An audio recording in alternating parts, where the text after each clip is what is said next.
Cənub Qaz Dəhlizi Məşvərət Şurası çərçivəsində Nazirlərin 12-ci və Yaşıl Enerji Məşvərət Şurası çərçivəsində Nazirlərin 4-cü iclaslarının yekunlarına dair mətbuat konfransı da keçirilib. Hansı önəmli açıqlamalar verilib? Ümumiyyətlə, bugünkü tədbirlə bağlı daha ətraflı, hazırda bizimlə canlı bağlantıda olan həmkarım, xüsusi müxbirimiz Sabir Səfərovdan eşidəcəyik. Sabir, hər vaxtınız xeyir olsun.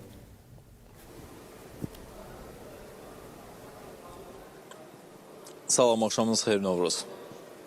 Bugün Bakı Konqres Mərkəzində Cənub Qaz Dəhlizi Məşvərət Şurası çərçivəsində Nazirlərin 12-ci iclası və Yaşıl Enerji Məşvərət Şurası çərçivəsində Nazirlərin 4-cü iclası keçirilib və toplantıda Azərbaycan və Avropa İttifaqı daxil olmaqla ümumilikdə 27 ölkə, 11 beynəlxalq maliyyə institutu və təşkilat, eləcə də 49 enerji şirkəti təmsil olunub. Nazirlər, nazir müavinləri və yüksək səviyyəli nümayəndələrin iştiraki tədbirin həm siyasi, həm də iqtisadi baxımından da yüksək əhəmiyyət daşıdığını göstərib və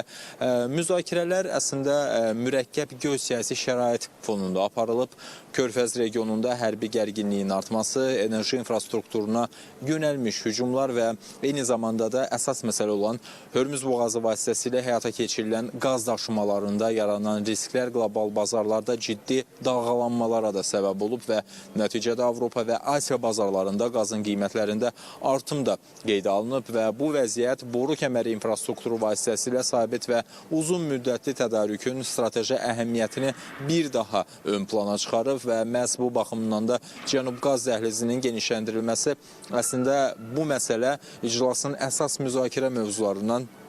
biri olub və hazırda Cənub Qaz Dəhlizi sisteminə daxil olan Trans-Anadolu qaz boru kəməri və Trans-Adriatik boru kəmərləri faktiki olaraq tam yüklənmiş vəziyyətdə fəaliyyət göstərir və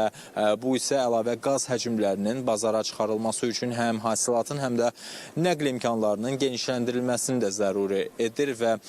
konferans zamanı 2025-ci ilin yekunlarına görə Azərbaycanda 38,9 milyard kubmetr əmtəli qaz hasil olunub və bunun 25,2 milyard kubmetr isə ixrac edilib. Avropa istiqamətində isə bu rəqəm 12,8 milyard kubmetr təşkil edib. Eyni zamanda qeyd olunub ki, yaxın illərdə yeni mərhələdə əlavə qaz həcmlərinin hasilatı da gözlənilir. Azəri-Çıraq Günəşli blokunda dərin qaz layihəsi, Abşeron yatağının tam yenidən işlənməsi, Ümid yatağının isə ikinci mərhələsi və 2028-ci ildən etibarən Şahdəniz yatağında yeni mərhələ üzrə hasilat Azərbaycanın ixrac potensialını artıracaq və əsas istiqamətlər kimi də qiymətləndiriləcək və maksimum istehsal səviyyəsində isə əlavə 10-15 milyard kubmetr qaz həcminin mümkün olduğu da vurğulanıb və eyni zamanda Azərbaycanın enerji tranzit mərkəzi kimi rolu da diqqətə çatdırılıb və Xəzərin şərq sahillərindən nəql olunan neft həcmlərinin artdığı və mövcud infrastrukturun əlavə həcmləri isə qəbul etmə imkanına malik olduğu da burada bildirilib və toplantıda Yaşıl Enerji gündəliyi də əslində geniş müzakirə olunub və son illərdə 240 meqavat gücündə külək və 230 meqavat gücündə günəş elektrik stansiyalarının istismara verildiyi də burada qeyd olundu və 2032-ci ilə qədər isə 6 ilə 8 gigavat bərpa olunan enerji gücünün yaradılmasının planlaşdırıldığı da burada bildirildi və bunun daxili qaz istehlakını azaltmaq və əlavə həcmləri ixraca yönəltmək baxımından da əhəmiyyətli olacağı da burada xüsusilə vurğulandı. Bundan əlavə isə onu vurğulaya bilərəm ki, Novruz, Qaradənizin dibi ilə Avropa elektrik kabelinin çəkilməsi və Mərkəzi Asiya ilə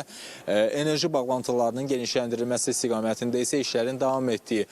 diqqətə çatdırılıb Prezident İlham Əliyevin çıxışı zamanı və beləliklə Bakı toplantısı qlobal enerji qeyri-müəyyənliyi fonunda Azərbaycanın strateji rolunun və ixrac potensialının bir daha ön plana çıxdığını nümayiş etdirdi və